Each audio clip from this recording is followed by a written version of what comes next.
C'est vraiment à partir de mes 15 ans que j'ai vraiment connu la débauche. That beyond the walls, behind the mask and confident smile, was a broken man trying to grow up and make life worthwhile. Moi c'est Josias et voici mon témoignage. J'ai 26 ans, je suis d'origine congolaise. Moi en vérité ma plus grosse passion c'était de jouer au football. Je rêvais de devenir un footballeur professionnel. Donc moi je ne me voyais rien d'autre que de servir l'Éternel en jouant au football. Parce que c'était en quoi aussi mes parents me voyaient. Et c'est ainsi alors que j'ai décidé de prendre mon baptême. Mais en fait, c'est là vraiment que l'histoire a commencé. C'est vraiment à partir de mes 15 ans que j'ai vraiment connu la débauche. J'ai connu le monde, j'ai connu la drogue. C'est à cet âge que j'ai connu les femmes. C'est à cet âge que j'ai connu l'argent sale. Et c'est alors que je me suis retrouvé avec un groupe d'amis qui m'ont beaucoup influencé dans le mal. Je pense que c'était à l'âge de 15 ans que j'ai commis un arrache de sac et ça a fait en sorte que j'aille en prison de jeune. À mon moment de prison de jeune, j'étais vraiment dans la détresse profonde parce que je croyais en fait, je ne pouvais pas accepter ce fait d'être là parce que en soi, je n'étais pas une mauvaise personne, je n'avais pas été mal élevé, mais je me retrouvais autour des personnes qui ont peut-être pas certainement une très bonne éducation. Je me trouvais autour des personnes qui avaient peut-être pas eu la même éducation que j'ai eue plus tôt. Et c'est alors que j'avais fait une certaine promesse à ma mère. J'avais dit à ma mère que je n'allais plus retourner en prison, car je ne voulais plus retourner en prison. Et j'ai continué la débauche, j'ai continué l'alcool, j'ai continué les femmes. Et à l'âge de 18 ans, j'avais pas vraiment arrêté tout ça. J'avais pas vraiment arrêté l'argent sale. J'avais pas vraiment arrêté le monde. J'avais pas arrêté les boîtes de nuit. Je ne voulais pas entendre Dieu. Je ne voulais pas me rapprocher de Dieu. Mes parents me présentaient Dieu, mais je ne voulais pas croire au Dieu de mes parents. Je voulais continuer à vivre le monde. Je me disais que j'aurais du temps demain. Je me disais qu'il serait même mieux que je me répande à 30 ans parce que je voulais tellement profiter de ma vie. Je voulais tellement profiter du temps qui me restait encore dans ma jeunesse. Et à 18 ans, j'ai atterri en prison. Et lorsque j'ai atterri en prison à 18 ans, je pense que j'avais 18 ans et une semaine, j'étais effondré car je me retrouvais dans la cour des grands. J'étais autour des personnes qui avaient 40 ans, 50 ans, avec des meurtriers en série, avec des violeurs, avec des pédophiles. Voilà moi, un garçon de 18 ans, qui a eu une bonne éducation, qui a grandi dans une famille où on m'a toujours prêché Christ. Je me retrouvais là-dedans.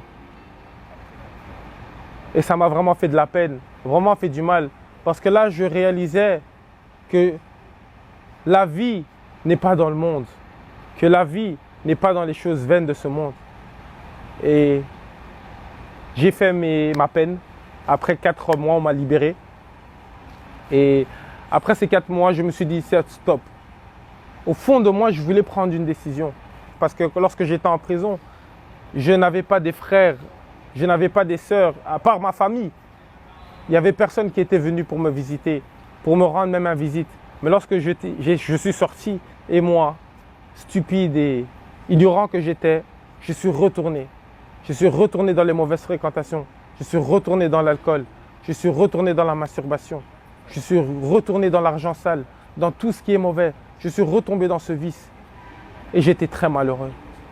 J'étais malheureux car je me disais que je méritais d'être heureux. L'école, ça n'allait pas. Le football, ça n'allait pas.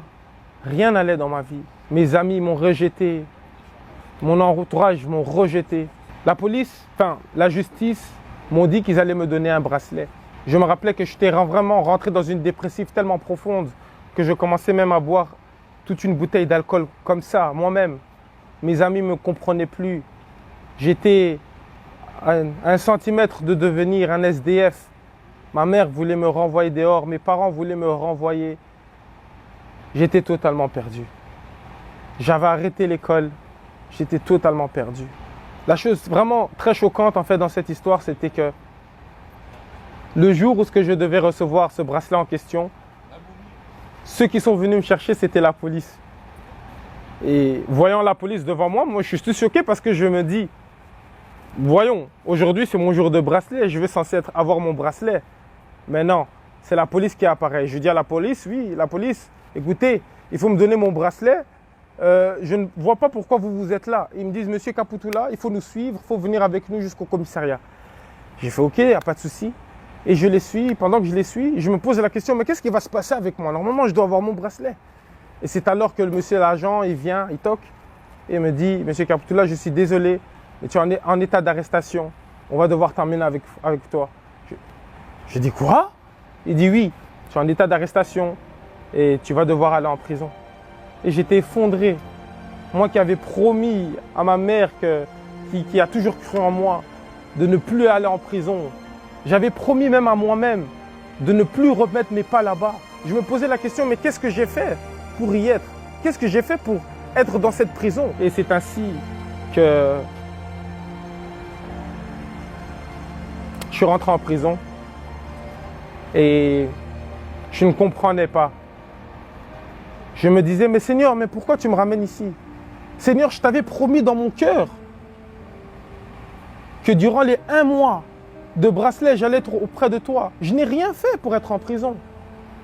Et je me posais la question, mais qu'est-ce qui... Parce que je me disais, mais qu'est-ce que je fais là? J'étais un peu comme Jonas, dans le ventre du poisson, de la baleine plutôt, pour comprendre l'appel de Dieu. Car j'avais tant des années, j'avais refusé l'appel de Dieu, je ne voulais pas me rapprocher de Dieu. Et c'est ainsi qu'en prison, j'ai compris que c'était Dieu qui m'appelait. J'ai compris que c'était Dieu qui me tendait la main. Et ça a duré 3 jours. Le 4e jour, je suis sorti. Et lorsque je suis sorti, 2 semaines après, j'aurai eu mon bracelet. Et j'avais dit, Seigneur, ok, tu as gagné. Tu es plus fort que moi. Tu m'as eu. Tu m'as ramené en prison. J'ai totalement rien fait. J'arrive plus. Je suis au bout de ma vie. Durant ces 1 mois de bracelet, je veux que tu me visites.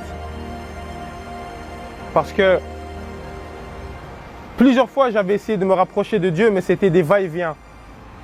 Je me repentais, je retombais, je me repentais, je me retombais. Limite, j'avais cru qu'en vérité, il n'y avait pas moyen en vérité de se rapprocher de Dieu. J'avais cru que c'était un mensonge. J'avais cru que la vie chrétienne, c'est de l'escroquerie. C'est impossible de se rapprocher de Dieu parce que j'avais fait tant d'efforts. Mais la solution, c'est le Saint-Esprit. Et j'avais dit, Saint-Esprit, durant ces 1 mois, je veux te rencontrer. Je veux avoir une rencontre personnelle avec toi. Et c'est ainsi, le 28 mai 2018, j'ai complètement donné ma vie au Seigneur. Et tout est allé vite. J'ai eu le baptême du Saint-Esprit 6 ou 7 jours après. J'ai vécu des moments merveilleux avec lui.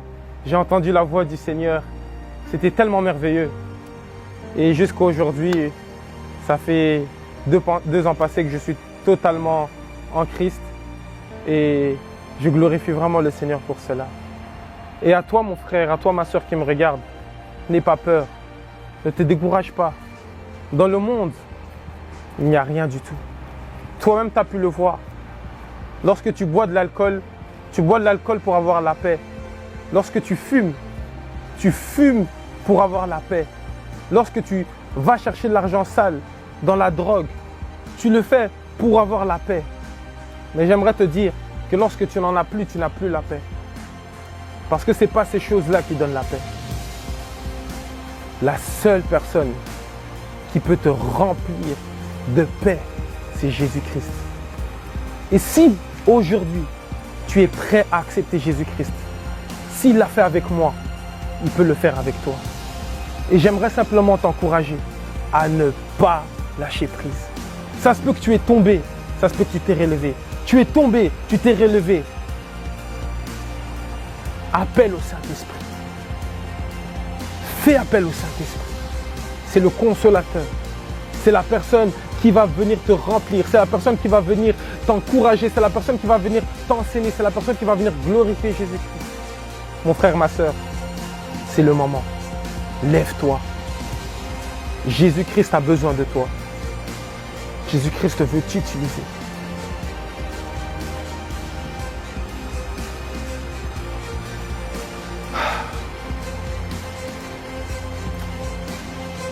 Il a un plan merveilleux pour ta vie. Et aujourd'hui, accepte-le comme le Seigneur et le Sauveur de ta vie. Au nom de Jésus-Christ.